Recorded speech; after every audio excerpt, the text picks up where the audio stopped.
എല്ലാവർക്കും സ്വാഗതം. ഇന്ന് ജാനുവരി 1, 2026. ജാനുവരി 3 തീയതിയാണ് ധനുമാസത്തിലെ തിരുവാതിര. വിവാഹിതരായ സ്ത്രീകളുടെയും പിന്നെ വിവാഹത്തിനായിട്ട് കാത്തിരിക്കുന്ന പെൺകുട്ടികളുടെയും ഒക്കെ ജീവിതത്തിലെ ഒരു പ്രധാനപ്പെട്ട ദിവസമാണിത്, അല്ലേ? തീർച്ചയായും ഇതൊരു വെറും വ്രതം എന്നതിനപ്പുറം ഇതിന് പിന്നിൽ ഒരുപാട് കഥകളുണ്ട്, ആചാരങ്ങളുണ്ട്. തിരുവാതിര എന്ന് കേൾക്കുമ്പോഴേ നമ്മുടെ മനസ്സിലേക്ക് ഓടിവരുന്നത് ഒരുപക്ഷേ തിരുവാതിരക്കളിയായിരിക്കും. അതെ, പാതിര, പൂച്ചൂടൽ, പുഴുക്ക്. കറക്റ്റ്. പക്ഷെ ഇതിൽ ഓരോന്നിനും പിന്നില് ശിവ പാർവതി പ്രണയത്തിന്റെ വളരെ മനോഹരമായ ചില സങ്കല്പങ്ങളുണ്ട്. ഇതൊരു ആഘോഷം എന്നതിലുപരി ശരിക്കും പറഞ്ഞാൽ ദാമ്പത്യ സ്നേഹത്തിന്റെ ഒരു ഓർമ്മപ്പെടുത്തലാണ്. ആ ഒരു പോയിന്റിൽ നിന്ന് തന്നെ നമുക്ക് തുടങ്ങാം. എന്തുകൊണ്ടാണ് ആളുകൾ, പ്രത്യേകിച്ചും സ്ത്രീകൾ, ഇത്ര പ്രാധാന്യത്തോടെ ഈ വ്രതം അനുഷ്ഠിക്കുന്നത്? പ്രധാനമായും 2 കാര്യങ്ങളാണല്ലോ ലക്ഷ്യം. ഒന്ന്, സന്തോഷകരമായ ദാമ്പത്യ ജീവിതം, അതായത് നെടുമംഗല്യം. പിന്നെ നല്ലൊരു ഭർത്താവിനെ കിട്ടാൻ, അതായത് മംഗല്യഭാഗ്യം. അതെ, ഈ 2 ലക്ഷ്യങ്ങളും അവസാനം ചെന്നെത്തുന്നത് ഒരിടത്താണ്: ശിവപാർവതി പുനഃസമാഗമത്തിൽ. അപ്പോ തിരുവാതിരയെ ശരിക്കും മനസ്സിലാക്കണമെങ്കിൽ നമ്മൾ ആദ്യം ആ കഥ കേൾക്കണം. പ്രപഞ്ചത്തിലെ ഏറ്റവും തീവ്രമായ പ്രണയകഥകളിലൊന്ന്, അല്ലേ? തീർച്ചയായും. നമുക്ക് ആ കഥയിലേക്ക് കടക്കാം. ഹിമവാനിന്റെ മകളായ പാർവതിക്ക് ശിവനെ ഭർത്താവായി വേണം. അതിനുവേണ്ടി ദേവി കഠിനമായ തപസ്സിലാണ്. പക്ഷേ ഇതേ സമയം ദേവന്മാർക്ക് ഒരു വലിയ പ്രശ്നമുണ്ട്. താരകാസുരൻ. അതെ, താരകാസുരൻ എന്ന അസുരനെ വധിക്കണം. അതിന് ശിവന് ഒരു പുത്രൻ ജനിക്കണം. തപസ്സിലിരിക്കുന്ന ശിവന്റെ മനസ്സിൽ പാർവതിയോടൊരു അനുരാഗം തോന്നിയാലേ അത് നടക്കൂ. അതെ, ദേവന്മാരെല്ലാം കൂടി കാമദേവന്റെ സഹായം തേടുന്നു. തപസ്സിലിരിക്കുന്ന ശിവന്റെ നേരെ കാമദേവൻ ഒരു പുഷ്പബാണമെയ്യുകയാണ്. അത് ഫലം കണ്ടോ? ഫലം കണ്ടു, പക്ഷേ പ്രതീക്ഷിച്ച പോലെയല്ല. ശിവന്റെ തപസ് മുറിഞ്ഞു. പക്ഷേ തന്റെ തപസ് മുടക്കിയതിൽ കോപിഷ്ഠനായ ശിവൻ തന്റെ 3ാമത്തെ കണ്ണു തുറന്നു. ഒറ്റ നിമിഷം കൊണ്ട് കാമദേവനെ ഭസ്മമാക്കി. അതെ, അതോടെ ഭർത്താവിന്റെ വേർപാടിൽ രതിദേവി കരയാൻ തുടങ്ങി. താൻ കാരണമാണല്ലോ ഇങ്ങനെ സംഭവിച്ചതെന്ന് മനസ്സിലാക്കിയപ്പോൾ പാർവതീദേവിക്കും വലിയ ദുഃഖമായി. അതോടെ ദേവി തന്റെ തപസ് ഒന്നും കൂടി കഠിനമാക്കി. വെള്ളം പോലും കുടിക്കാതെ ഒരു കഠിന വ്രതം തുടങ്ങി. ഇവിടെ ശിവൻ എന്ന ആ ഒരു പരമാധികാരിയെപ്പോലും ഭക്തി കൊണ്ട് മാറ്റിയെടുക്കാൻ പറ്റുന്നു. കറക്റ്റ്. അതായത് ദൈവത്തെ പോലും പ്രസാദിപ്പിക്കാൻ കഴിയുന്ന ഒരു ശക്തിയായിട്ടാണ് ഇവിടെ സ്ത്രീയുടെ ആ ഭക്തിയെയും വ്രതത്തെയും കാണുന്നത്. ശരിയല്ലേ? കൃത്യമായി പറഞ്ഞു. പാർവതിയുടെ ആ ഒരു നിഷ്കളങ്കമായ തീവ്രമായ ഭക്തിക്ക് മുന്നിൽ സാക്ഷാൽ മഹാദേവന് മനസ്സലിയേണ്ടി വന്നു. അദ്ദേഹം കാമദേവന് ജീവൻ തിരികെ നൽകി പാർവതിയെ പത്നിയായി സ്വീകരിക്കാമെന്ന് സമ്മതിച്ചു. ആ ഒരു പ്രണയസാഫല്യത്തിന്റെ ആഘോഷമാണ് തിരുവാതിരവ്രതം. അപ്പൊ ഓരോ സ്ത്രീയും ഈ വ്രതമെടുക്കുമ്പോൾ പാർവതിയുടെ ആ ഭക്തിയെയാണ് ഒരു തരത്തിൽ പുനരാവിഷ്കരിക്കുന്നത്. അതെ. അപ്പോൾ ഈ കാമദേവന്റെ കഥയാണ് ഒരു പ്രധാന ഐതിഹ്യം. പക്ഷേ ഉറക്കമൊഴിയുന്നതിലും തിരുവാതിര കളിക്കും പിന്നിൽ വേറൊരു കഥയില്ലേ? പാർവതി ശിവനു വേണ്ടി ഉറക്കമൊഴിച്ചിരുന്ന ആ ഒരു സംഭവം ഉണ്ട്. അത് പാലാഴി മഥനവുമായി ബന്ധപ്പെട്ട കഥയാണ്.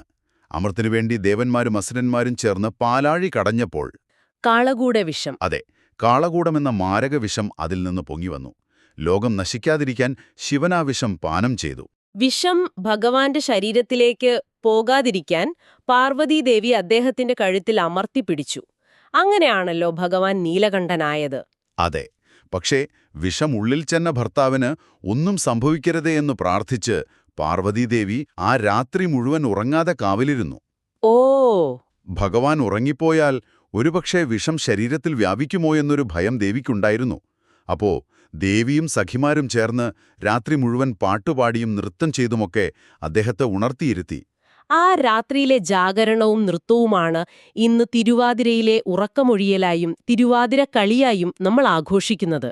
അതെ, അപ്പോ ഈ ആചാരങ്ങൾ വെറും ചടങ്ങുകളല്ല, പാർവതിയുടെ ആ സ്നേഹത്തിന്റെയും കരുതലിന്റെയും പ്രതീകങ്ങളാണ്. അപ്പോ ഒരാൾക്ക് ഈ വ്രതം അനുഷ്ഠിക്കാൻ തുടങ്ങണമെങ്കിൽ എങ്ങനെയാണ് തുടങ്ങേണ്ടത്? തിരുവാതിരയുടെ തലേന്ന് മകയിരം നാൾ മുതലേ ഒരുക്കങ്ങൾ തുടങ്ങുമല്ലോ. അതെ, വ്രതം തുടങ്ങുന്നത് മകയിരം നാളിലാണ്. അന്ന് മക്കളുടെ ക്ഷേമത്തിനാണ് പ്രാധാന്യം. മകയിരത്തിനും മക്കൾ ഉണരും മുൻപുണരണം എന്നൊരു ചൊല്ലു തന്നെയുണ്ട്. അന്നത്തെ പ്രധാനപ്പെട്ട ഒരു സംഭവമാണ് എട്ടങ്ങാടി. സവിശേഷമായ ഒരു വിഭവമാണെന്ന് കേട്ടിട്ടുണ്ട്. പേരുപോലെ 8 തരം സാധനങ്ങൾ ചേർന്നതാണോ? അതെ, ഏകദേശം.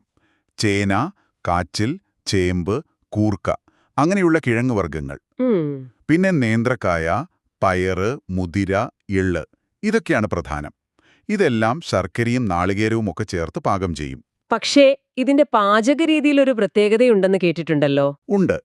ഈ കിഴങ്ങുകളും കായും സാധാരണ നമ്മൾ വെള്ളത്തിലിട്ട് വേവിക്കുകയല്ല ചെയ്യുന്നത്. പിന്നെ എങ്ങനെയാണ്? തീക്കനലിലിട്ട് ചുട്ടെടുക്കുകയാണ് ചെയ്യുന്നത്. അതിനുശേഷമാണ് മറ്റ് ചേരുവകളുമായി ചേർക്കുന്നത്. ഇതൊരു വളരെ പുരാതനമായ രീതിയാണ്. ഇത് തയ്യാറാക്കി മുറ്റത്ത് കോലം വരച്ച് വിളക്കുവെച്ച് ഗണപതിക്കും ശിവപാർവതിമാർക്കും നിവേദിച്ച ശേഷമാണ് കഴിക്കുന്നത്. മകയിരം കഴിഞ്ഞാൽ പിന്നെ തിരുവാതിര ദിവസമായി. അന്നെന്തൊക്കെയാണ് ചിട്ടകൾ? അരിഭക്ഷണം പാടില്ല, അല്ലേ? അതെ, അതാണ് പ്രധാന നിഷ്ഠ. അരിക്ക് പകരം ഗോതമ്പ്, പഴങ്ങൾ, കിഴങ്ങുവർഗ്ഗങ്ങളൊക്കെ ആവാം. അന്നത്തെ പ്രധാന വിഭവം തിരുവാതിരപ്പുഴുക്കാണ്. അതും ഈ എട്ടങ്ങാടിയിലെ പോലെ തന്നെ. ഏകദേശം അതെ. പലതരം കിഴങ്ങുകളും പയറുവർഗ്ഗങ്ങളും കായയുമൊക്കെ ചേർത്താണ് ഇതും ഉണ്ടാക്കുന്നത്. കൂടെ ഗോതമ്പ് ദോശയോ കൂവപ്പൊടി കൊണ്ടുള്ള പായസമോ ഒക്കെയാകാം. ഈ ആചാരങ്ങളിൽ എനിക്ക് ഏറ്റവും മനോഹരമായി തോന്നിയത് രാത്രിയിലെ ചടങ്ങുകളാണ്. ഉറക്കമൊഴിയലും പിന്നെ പാതിരാ പൂജൂടലും. അപ്പോ 2026-ൽ എപ്പോഴാണ് ഈ പ്രധാനപ്പെട്ട രാത്രി വരുന്നത്? അതൊരു നല്ല ചോദ്യമാണ്. 2026-ൽ തിരുവാതിര നക്ഷത്രം തുടങ്ങുന്നത് ജനുവരി 2-ാം തീയതിയാണ്. വെള്ളിയാഴ്ച. അതെ, വെള്ളിയാഴ്ച രാത്രി 8:49. അപ്പോൾ ആ രാത്രിയാണ് നമ്മൾ ഉറക്കമൊഴിയേണ്ടതും തിരുവാതിരക്കളി നടത്തേണ്ടതുമൊക്കെ. നേരം വെളുക്കുവോളം പാട്ടും നൃത്തവുമായി ആ രാത്രിയെ സജീവമാക്കുന്നു. പിറ്റേന്ന് ജനുവരി 3-ന് വൈകുന്നേരം വരെ നക്ഷത്രമുണ്ട്. അതാണ് വ്രതത്തിന്റെ പ്രധാന സമയം. അതെ, ശനിയാഴ്ച വൈകുന്നേരം 5:58 വരെ. ആ രാത്രിയുടെ ഏറ്റവും പ്രധാനപ്പെട്ട മുഹൂർത്തമാണല്ലോ പാതിരാ പൂജൂടൽ, ദശപുഷ്പങ്ങൾ ചൂടുന്നത്. എന്താണ് ഈ ദശപുഷ്പങ്ങളുടെ പ്രത്യേകത? ദശപുഷ്പങ്ങൾ എന്നു പറഞ്ഞാൽ 10 വിശേഷപ്പെട്ട ഔഷധ ചെടികളാണ്. ഇവയോരോന്നിനും ഓരോ ദേവതയും ഓരോ ഫലസിദ്ധിയുമുണ്ടെന്നാണ് വിശ്വാസം. ദശപുഷ്പം ചൂടുന്നതൊക്കെ ഇന്നത്തെ കാലത്ത് എത്ര പേർക്ക് പ്രായോഗികമാണ്? പ്രത്യേകിച്ചും നഗരങ്ങളിൽ, ഫ്ളാറ്റുകളിലൊക്കെ താമസിക്കുന്നവർക്ക് ഈ ചെടികൾ കണ്ടുപിടിക്കാൻ പോലും ബുദ്ധിമുട്ടല്ലേ? വളരെ പ്രസക്തമായ ചോദ്യമാണ്. ശരിയാണ്, എല്ലാവർക്കും ഇത് സാധിച്ചെന്നു വരില്ല. പണ്ടത്തെ പോലെ തൊടികളും പറമ്പുകളും ഇന്നില്ലല്ലോ. അതുകൊണ്ടാണ് ആചാരങ്ങൾ കാലത്തിനനുസരിച്ച് മാറുന്നത്.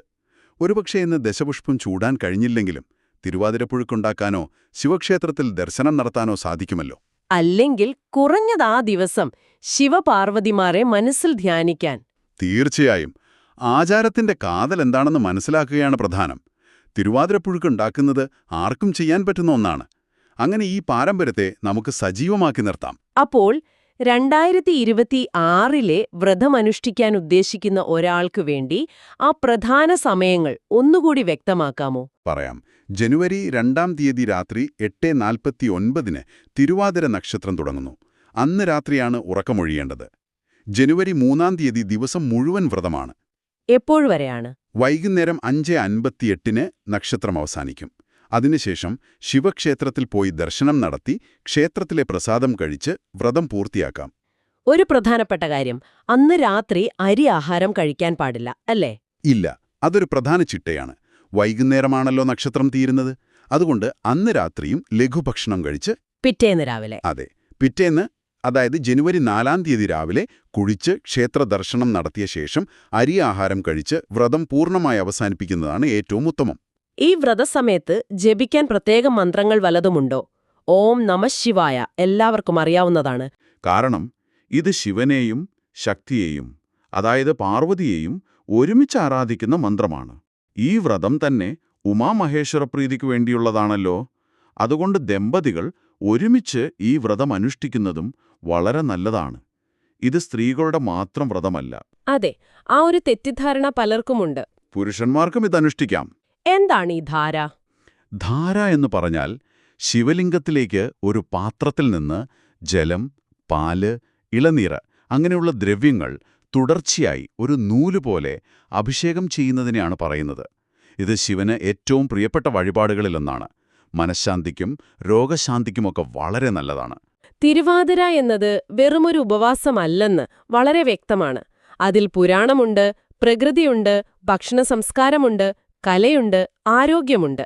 എല്ലാത്തിലുമുപരി ദാമ്പത്യ സ്നേഹത്തിന്റെ ഒരു വലിയ ആഘോഷമുണ്ട്. അതെ, ഓരോ ആചാരത്തിനും പിന്നിലെ എന്തുകൊണ്ട് എന്ന് നമ്മൾ മനസ്സിലാക്കുമ്പോഴാണ് അത് ശരിക്കും അർത്ഥവത്താക്കുന്നത്.